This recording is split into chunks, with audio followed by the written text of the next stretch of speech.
This is Lenny Farlee, Purdue Extension Forester, and this is a Woodland Management Moment.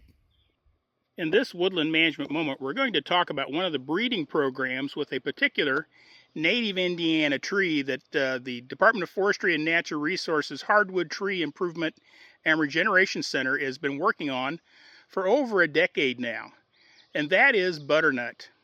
Butternut is a close relative of black walnut, and although never quite as common as black walnut, was once a fairly frequently found species on the Indiana and central hardwoods landscape.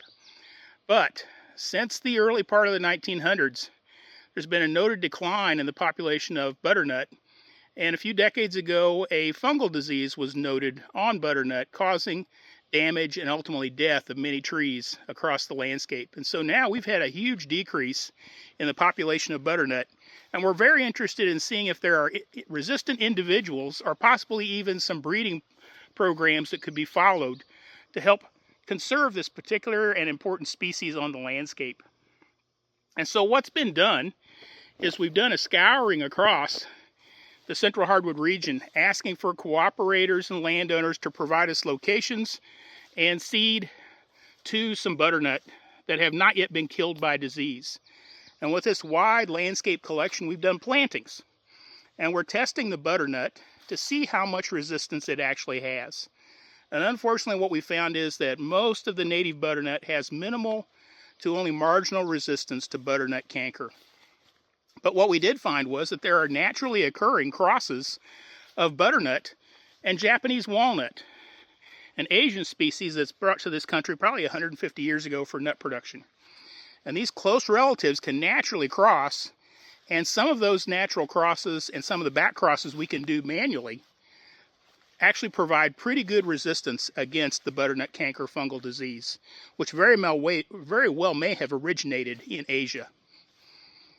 And so our plantings are planting a wide diversity of butternuts and butternut hybrids with Japanese walnut to try to find trees that are going to express some resistance.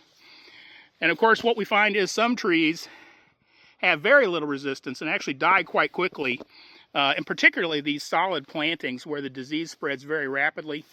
We've also noticed disease spread is very rapid in bottomland sites, where if we plant on higher upland sites, the disease spread is much slower. And so in this screening process, we're finding some native butternut that has some moderate resistance, and we're retaining those. And we're also finding some crosses and back crosses with Japanese walnut that are also demonstrating pretty good disease resistance. And so as we continue to screen and find trees that provide some of that resistance, we've got some hope for getting butternuts, or at least something very similar to butternut genetically, back on the landscape.